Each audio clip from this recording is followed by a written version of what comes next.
On Memorial Day, we take time to remember American service members who made the ultimate sacrifice for our country. For the roughly 16 million veterans living in the U.S., many rely on help from the Department of Veterans Affairs. But for those living in one of the most remote parts of the nation, that help can be hard to come by. Adam Yamaguchi has the story.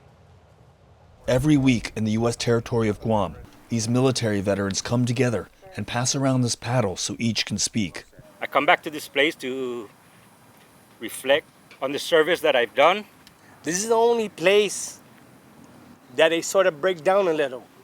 This is their therapy for physical and psychological wounds sustained in combat in Iraq and Afghanistan. A few nights ago, I was thinking of suicide.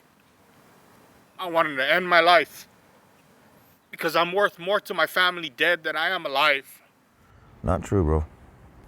We got you, bro. Thank you, bro. Hey guys, it's unfortunate that there's a lot of other veterans that are out there in the same boat. For people in Guam, military service is an economic opportunity.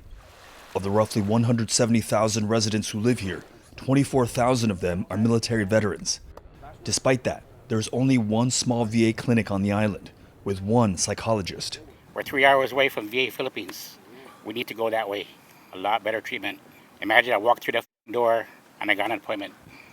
Hawaii, you gotta wait for months. Residents say that Guam's status as a territory of the U.S. and its geographic distance from the U.S. mainland, a 15-hour flight from the West Coast, has resulted in fewer resources for veterans. So there's an asterisk next to U.S. citizen. That's a very good way of putting it. We are an asterisk, yes. Ginger Cruz is a former Deputy Inspector General for Iraq and a Guam government official.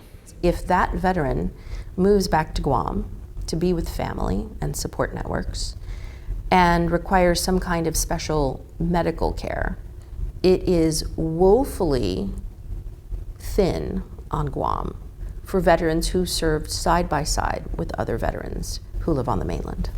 Due to the lack of services here, Roy Gamboa started the Battle Buddy Circle and the group Got Your 671. Is of course our logo. 671 is the area code for Guam.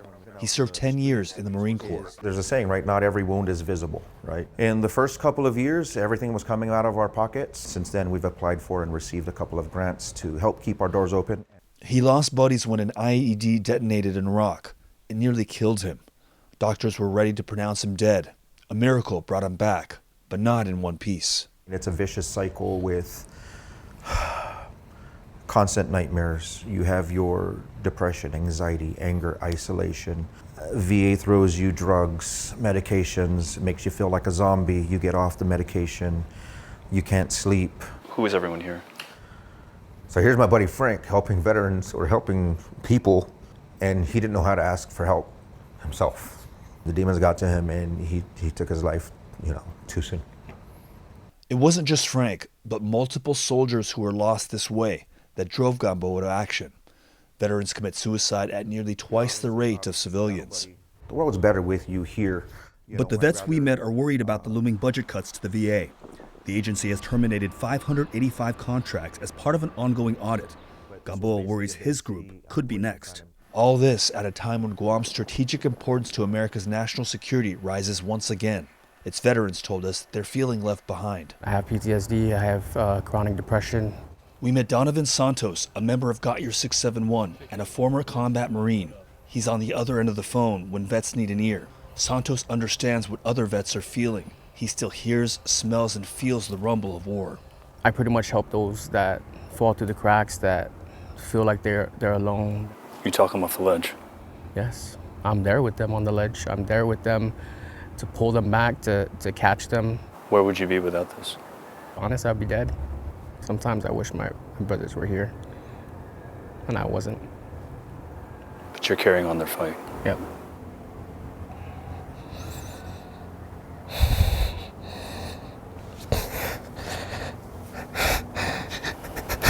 You're not alone. Not alone. Roy Gamboa told us it's a fight they all hope to carry on long into the future. You've probably saved lives. You've probably kept people from making that final decision. And I'll keep going. We were willing to die for each other in combat. I refuse to believe that it was all for nothing. For CBS Saturday Morning, Adam Yamaguchi in the U.S. territory of Guam. We pour millions into educating and training soldiers. We pour millions into feeding them, into ensuring that they are in the war, the conflict. But there needs to be a post-war focus. I mean, they need reentry into society. And it goes beyond, and something like PTSD goes well beyond a year after combat. And as you see with these men, it requires them doing it for each other as well. Yes, absolutely.